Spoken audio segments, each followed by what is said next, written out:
I guess to get off that bloody subject of COVID, because it does get a bit depressing. I'll talk about some cool stuff, and I know you guys got a lot of really cool stuff going on in behind the scenes of APS. There's three things that I see on your website that kind of look like they're ingrained in your cultural DNA of your business. The environmental side of things is a big one, health and safety, and then the community. You guys do a lot of work in the community.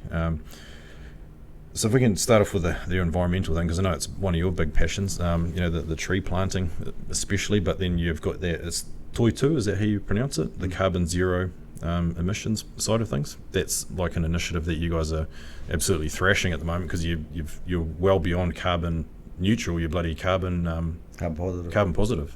Yes, have a chat about that. It's interesting. How did it start? Like, where did you sort of get that first interest from? The first interest was when I was at uni in the 80s, and we were already talking about this stuff back then, and particularly in my degree being horticulture and plant-based, and about sustainable agricultural and all that sort of stuff. So I've always had that sort of kickstart back from there. I was raised on a farm too, so I've always been keen about outside and really passionate about New Zealand. I love the outdoors of New Zealand. I'm proud of the country. I'm proud of the lifestyle that we have, and compared to overseas, I've travelled a bit. So you've seen it, yeah.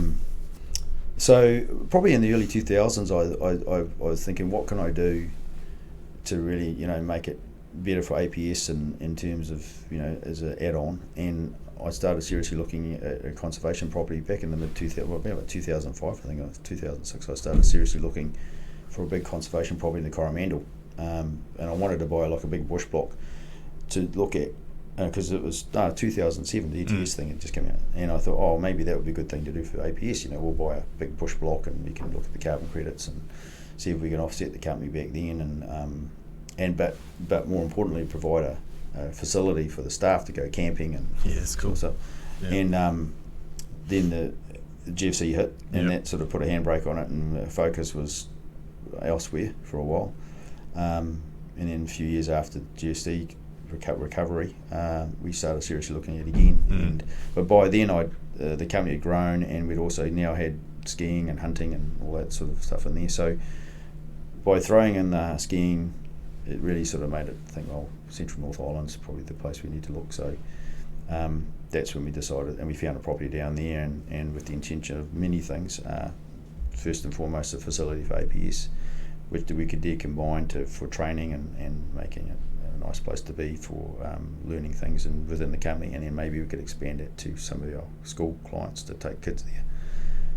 And then the environmental benefit. So, and that's when I already had forestry block and a couple other conservation properties. So when we threw Raremu in it, that put us in a position where, on our first go at Toi2, we were carbon zero straight away, and then when Raremu got added in a year later, that's when we went in the path that became positive. So you'd already been sort of practicing what you were preaching, but once you started it, you were already at the finish line pretty much by the sound. Yeah. So I already had a forestry block down the line, and the property in Clevedon we developed.